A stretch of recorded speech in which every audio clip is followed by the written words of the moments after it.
Donc la pêche, comme tout bon sport et toute bonne activité d'exploitation, il y a des règlements. Le premier règlement, et probablement un des plus importants, c'est d'avoir son permis de pêche. Donc toute personne qui veut pêcher, peu importe où est-ce qu'elle pêche, elle doit avoir un permis de pêche. On peut avoir un permis pour une journée, 3 jours, 7 jours ou même un permis pour un an. C'est très très facile de se procurer un permis. Vous allez simplement vous rendre dans un des établissements de votre région ou de votre ville qui en vend. Pour le savoir où est-ce que ça se vend, vous pouvez vous rendre sur le site du ministère et tout est indiqué.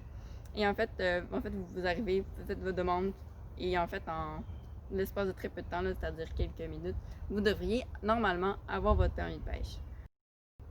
Donc, une fois que vous avez votre permis de pêche, c'est important aussi de savoir qu'il y a d'autres règlements qui peuvent s'appliquer, tout dépendant d'où est-ce que vous êtes. Tout d'abord, il y a un nombre d'individus de chacune des espèces qui est indiqué par année ou par jour. Donc, selon ce que vous pêchez, il peut y avoir une indication, par exemple, un maximum de 12 truites par jour pour ce lac-là, alors que pour d'autres espèces, c'est un maximum d'un certain nombre par année. Par exemple, le brochet, c'est 6 individus par année par personne. Très très important de respecter cette règle-là. C'est pas pour rien qu'on met des quotas. Parce que si on ne mettait pas cette limite-là et que les gens pêchaient de façon non réglementée, de façon non suivie, on pourrait là amener les populations à disparition comme c'est passé dans des temps précédents. Donc c'est pas pour rien, c'est pas pour le fun qu'il y a des règlements, c'est vraiment pour que tout le monde puisse pêcher et de façon durable sur le long terme. C'est quand même un peu pour la même raison aussi qu'il y a des réglementations pour certaines espèces au niveau des longueurs des prises. Donc, si on prend tous les grands individus, tous les grands géniteurs, en fait, à chaque année, les poissons vont probablement devenir de plus en plus petits parce qu'il n'y aura plus de grands pour créer de nouvelles générations. Donc, c'est très important que ces géniteurs-là, donc les grands poissons, qui sont généralement aussi des poissons qui sont plus vieux, donc qui ont plus d'expérience, qui survivent finalement, donc pour pouvoir là, procréer des nouveaux individus qui vont être aussi forts génétiquement qu'eux, aussi développés et qui vont avoir les mêmes capacités. Ensuite, même chose, il y a aussi une réglementation au niveau de la période de pêche. Donc, pour certaines espèces, on peut les pêcher à l'année, mais pour certaines autres espèces, il y a une période là, qui est restreinte, par exemple entre le printemps et l'automne. La raison, c'est parce que avant ça, ils sont en période de frai.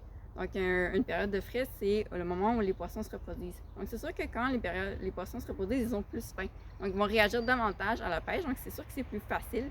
Par contre, c'est très, très dommageable pour l'environnement parce que quand on pêche des femelles qui sont pleines d'œufs, ça veut dire qu'on vient d'éliminer là, une possibilité énorme de poissons pour la future génération. Donc, encore une fois, c'est pour s'assurer d'avoir une pêche durable sur le long terme qu'on met ces règlements-là.